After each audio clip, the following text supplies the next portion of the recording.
আমরা প্রায়ই একটা কথা শুনি, journey is more beautiful than the destination. ডেস্টিনেশনের থেকে জার্নিটা কখন গুরুত্বপূর্ণ জানেন? যখন আপনি জার্নিটাকে উপভোগ করতে পারেন। এই জার্নিটা হতে পারে খুব কমফোর্টেবল একটা জার্নি, বা হতে পারে ভীষণ দুরূহ পরিস্থিতির মধ্যে দিয়ে আপনি যাত্রাপথটাকে সম্পূর্ণ করছেন। অবধূতের লেখা মরুতীর্থ হিংলাজ এমনই একটা যাত্রাপথ, যে যাত্রাপথটার পুরোটাই লেখক এবং তার সঙ্গীরা গিয়েছেন একটা মরুভূমির মধ্যে দিয়ে। এবং এই মরুভূমি অর্থাৎ ভারতের থর মরুভূমির মধ্যে দিয়ে যাওয়ার সময় তাদের যে করুণ দশা হয়েছে, বা তারা প্রকৃতি যে রূপ দেখেছে, বা তাদের সঙ্গে থাকা চরিত্রদের জীবনে যে যে ঘটনা ঘটেছে, সেগুলো নিয়ে মূলত লেখা মরুতীর্থ হিংলাজ।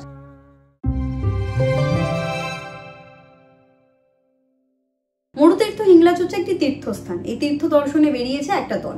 সেই দলে বিভিন্ন বয়সী মানুষরা রয়েছে, বিভিন্ন ব্যাকগ্রাউন্ড থেকে আসা মানুষরা রয়েছে, এবং তার সঙ্গে রয়েছে দুটো উট এবং উট চালক। তারা এই যাত্রীদের নিয়ে 30 জন যাত্রীকে নিয়ে রাস্তায় রওনা হয়েছে মরুতীর্থ হিংলাজে পৌঁছাবে। শুরুতে যে উদ্দীপনা এই তীর্থযাত্রীদের মধ্যে দেখা যায়, ধীরে ধীরে যখন এরা এগোতে থাকে, যখন খাবার কষ্ট, জলের কষ্ট, ঘুমের কষ্ট, বা যখন সূর্যদেব মধ্য গগনে এমনভাবে তাদের জ্বালা যন্ত্রণা দিতে থাকে, তখন তাদের যে মনের ভাব পরিবর্তন হয়, বা তারা এই যাত্রাপথে কখনো ভাবছেন হার মেনে নেবেন, বা কখনো তারা সেই সমস্ত প্রতিকূলতাকে কাটিয়ে এগিয়ে চলছে। এবং আরো একটা কথা বলা হয়, মরুতীর্থ হিংলাজে যাওয়ার পথে শুরুতে যে কয়জন যাত্রা শুরু করে, শেষ অবধি সে কয়জন পৌঁছাতে পারে না। তো এখানে কতজন পৌঁছাতে পারবে, কিভাবে পৌঁছাতে পারবে, এদের সঙ্গে যাত্রাপথে যাদের দেখা হবে তাদের জীবন কিভাবে এদের সঙ্গে মিলে যাবে, বা তাদের গল্প কি করে এই উপন্যাসের অংশ হয়ে উঠবে, সেটা ওই বই থেকে জানা যায়। বেসিক্যালি আমি যদি বলি অবধূতের, এটা আমি যদিও গল্পটাকে শর্টে বললাম, মরুতীর্থ হিংলাজ পড়া আমার এক্সপিরিয়েন্সে আমার যেটা মনে হয়েছে যে এটা অনেক বেশি জীবনের কথা বলে, জীবন দর্শনের কথা বলে। কিছু কিছু লাইন রয়েছে যেগুলো আমি পড়ার সময় প্রায় আমার সোশ্যাল মিডিয়াতে ভাগ করে নিয়েছি। সেই লাইনগুলো আমার মনে হয়েছে যে মানুষকে ভাবতে শেখে। অবধূত বা মরুতীর্থ হিংলাজ আমাকে কোনো যাত্রাপথে যাওয়ার সময় থামতে শিখিয়েছে, দেখতে শিখিয়েছে, বুঝতে আর ভাবতে শিখিয়েছে। আমি এটা বুঝেছি, কোথাও যাওয়া মানে শুধু যাওয়া না, ওই জায়গাটার সম্পর্কে একটুখানি ভেবে নেওয়া, সেই জায়গার সেই ঘটনার সঙ্গে মানুষের জীবনকে কি করে মিলিয়ে নেওয়া যায় সেটা বুঝে নেওয়া। আমার এটাই মনে হয়েছে অবধূত পড়তে গিয়ে। বিভিন্ন কথার সঙ্গে আমি বেশিরভাগ ক্ষেত্রেই সহমত হয়েছি, এক দু জায়গায় হয়তো হইনি, কিন্তু এই উপন্যাসটা আমাকে ওই বলে না যে কিছু ভ্যালু অ্যাড করে যায়। কিছু বই পড়লাম, কিছু বই পড়তে খুব ভালো লাগে, পড়ে নিলাম খুব তাড়াতাড়ি, ভালো লাগলো, হয়তো খুব বেশি দিন মনের সঙ্গে থাকে না। আবার কিছু বই থাকে যেটা হয়তো অনেকটা সময় লাগে পড়তে। এবার কিছু লাইন আমার সঙ্গে থেকে যাবে, কিছু কথা আমার সঙ্গে থেকে যাবে। নিশীত রাত্রে চারিদিকে রহস্যময় ঘুমন্ত মানুষগুলোর মধ্যে শুয়ে কত কি যে ভাবতাম। জন্ম মৃত্যু, পাপ পুণ্য, ইহকাল পরকাল, কোনো কিছুরই কুল কিনারা নেই। সারা জীবনটা চোখের সামনে গড় গড় করে বয়ে চলে যেত। আমি নামক লোকটি যেন ওই জীবন নাটকের নাম ভূমিকার অভিনেতা, কিন্তু নাটকটা যার লেখা তার ইচ্ছা ও মর্জির বাইরে এক পা ফেলবার ক্ষমতা নেই আমার। সবচেয়ে বড় মজা, এখানেও যে অঙ্কগুলি বাকি আছে তাতে যে আমাকে কি অভিনয় করতে হবে তাও জানবার উপায় নেই।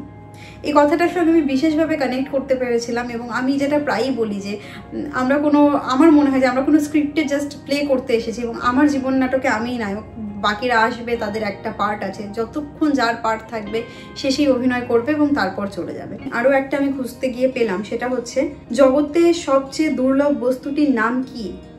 আমাকে একথা জিজ্ঞাসা করলে আমি বিনা দ্বিধায় উত্তর দেব, বস্তুটির নাম অনাবিল প্রসন্নতা। যারা আমরা কারোর মুখের অনাবিল হাসি, অনাবিল প্রসন্নতা দেখেছি, তারা জানি এর থেকে হয়তো শান্তির, এর থেকে হয়তো মুগ্ধকর, মনোমুগ্ধ করার কিছুই হয় না।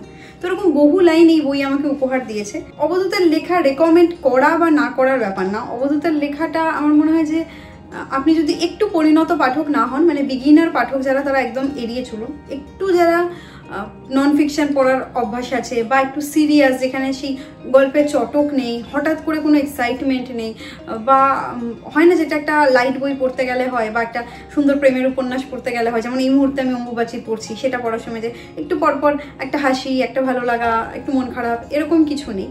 একটা লয়ে বয়ে চলে যাচ্ছে, আপনাকে তার সাথে সমান পেসে এগোতে হবে।